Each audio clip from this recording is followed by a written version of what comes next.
अनेकल जंगल में टोनी और निम्मी नाम के पति पत्नी रहते थे। उन्हें बहुत समय से बच्चे न होने के कारण वे बहुत उदास थे। एक बार मैना अपने साथ अपने हाथ में कुछ ले आकर निम्मी और टोनी के पास आकर ऐसे कहती है, देखो निम्मी, आप लोग इतने सालों से बच्चे के लिए कितना तड़प रहे हो मैं जानती हूँ। इसलिए मैं जो भी तीर्थ यात्रा करती हूँ आपके नाम की पूजा करवाकर देखो प्रसाद भी ले आई हूँ।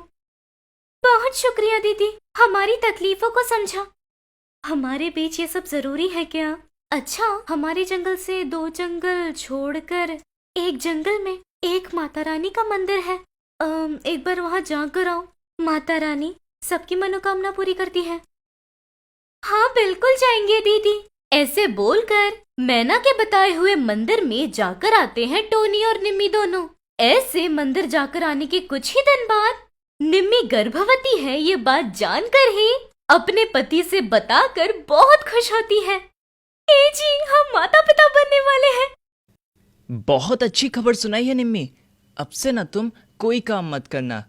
तुम्हारे साथ रहने के लिए अपनी कौवा दादी को बुला लेता हूँ।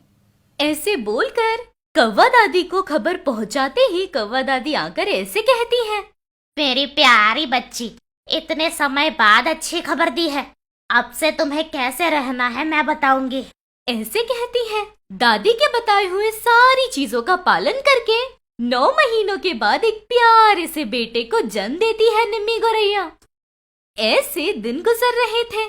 टोनी और निम्मी का बेटा बड़ा हो रहा था, लेकिन इतनी मिन्नतों के बाद आए हुए बेटे को निम्मी बहुत लाड़ प्यार से देखती थी। उस पर टिंकू बहुत ज्यादा मस्तीखोर और एक झूठा लड़का बन जाता है। तब एक दिन कौवा दादी निम्मी गौरैया से ऐसे कहती है, देखो बेटा निम्मी, तुम्हारे अपने बेटे को पालने का तरीका अच्छा नहीं। बच्चे शरारत कर सकते हैं, लेकिन ऐसे इन झगड़ों को घर तक ले आ रहा है। ये मुंह खोलते ही झूठ बोलता है। अगर ऐसा है तो तुम्हें बहुत तकलीफ होगी बेटा। अभी तो उसे जरा सही रास्ते पे चलना सिखाओ बेटा। ऐसे दादी की बातें सुनकर निम्मी को गुस्सा आता है। तुरंत दादी से ऐसे कहती है, देखो दादी, तुम पुराने जमाने की हो इसलिए उसकी मस्ती तुम सह नहीं पा रही, लेकिन ये जनरेशन के बच्चे ऐसे ही हैं। थोड़ा बड़ा हो जाए तो समझ जाएगा। वैसे भी क्या ही उम्र है उसकी। ऐसे रहो वैसे रहो ऐसे कहने के लिए क्या दादी तुम भी। ऐसे कहते ही कौवा दादी को बहुत बुरा लगकर ऐसे कहती है, ठीक है बेटा, मैं पुराने जमाने की हूँ, सब संयम में चाहती हूँ, लेकिन याद रखना ये सब कुछ तुम्हें भारी ना पड़ जाए बेटा, यही याद रखना। अब मैं चलती हूँ। ऐसे बोलकर कौवा दादी उस घर से अपने गांव चली जाती है। ऐसे दिन गुजरते गुजरते एक दिन टिंकू गौरैया अपनी माँ निम्मी से ऐसे कहता है, माँ, मुझे मिठाइयाँ खाने का बहुत मन है माँ, बना दो ना। अभी मिठाई विठाई कुछ नहीं है, तुम्हें पहले से ही खांसी है, वो कम हो जाए फिर मैं बना दूंगी।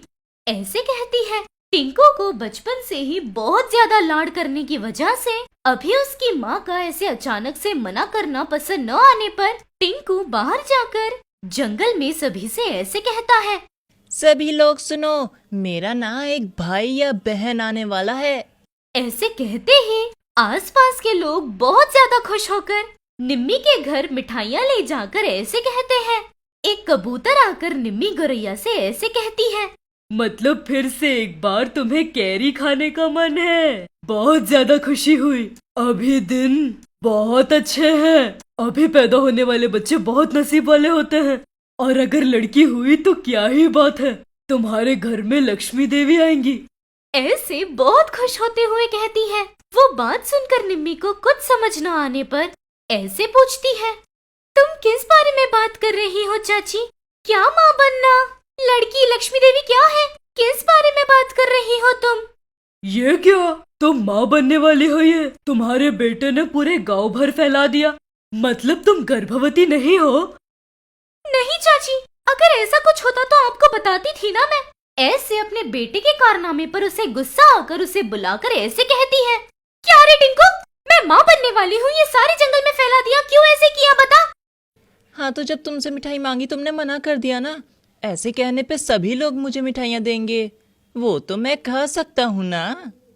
ऐसे बिना कोई डर के कहता है। तब कबूतर को गुस्सा आकर निम्मी से ऐसे कहती है, देखो निम्मी, ये सारी बातें मजाक नहीं है। ये लड़का बहुत मस्ती करने लगा है, अभी तो जरा उसे काबू में रखो। ऐसे बोलकर कबूतर चली जाती है। बेटे के कारनामे को देखकर निम्मी बहुत दंग रह जाती है, फिर भी उसे कुछ न कह पाकर चुप रहती है। तब निम्मी को दादी की बातें याद आकर ऐसे सोचती है, इसकी हरकतें देखकर इसे तुम काबू में रखना, ऐसे दादी ने कहा था। मैंने ही बहुत लाड करके इसे ऐसे बना दिया है। कैसे भी करके कल से इसे काबू में रखना होगा मुझे, नहीं तो मेरे नाक में दम करके रखेगा ये लड़का। ऐसे सोचती है। इतना कुछ होने के बावजूद ये सारी बातें अपने पति टोनी से छिपा कर वो अपने बेटे की इन हरकतों को छुपाती आ रही थी निम्मी। एक दिन टोनी गांव जाते हुए ऐसे कहता है, निम्मी, मुझे गांव से लौट कर आने में 2 दिन लग सकते हैं। टिंकू का ख्याल रखना। ऐसे बोलकर चला जाता है। उसके जाने के बाद निम्मी के मन में अपने बेटे के लिए विचार और बढ़ जाते हैं। अगर ऐसे ही छोड़ दूंगी तो मेरे बेटे का क्या होगा? बचपन से ही उसे बहुत लाड करती आ रही हूँ मैं।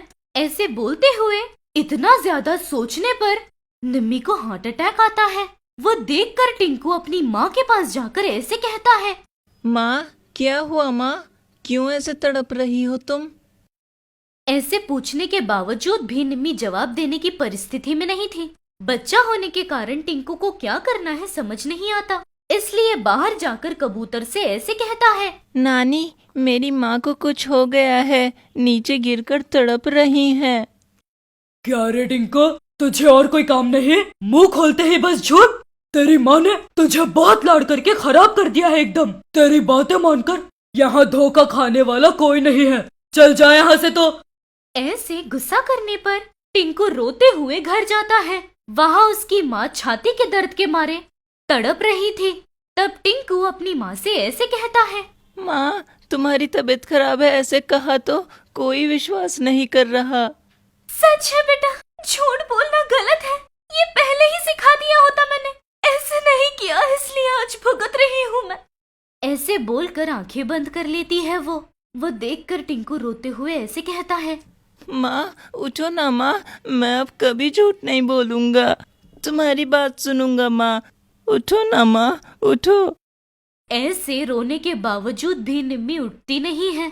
इस तरह उसकी मस्ती की वजह से, उसके झूठ की वजह से टिंकू के पास अपनी माँ को बचाने का मौका होने के बावजूद बचा ना पाकर अपनी माँ को अपनी आंखों से मरते हुए देखता है।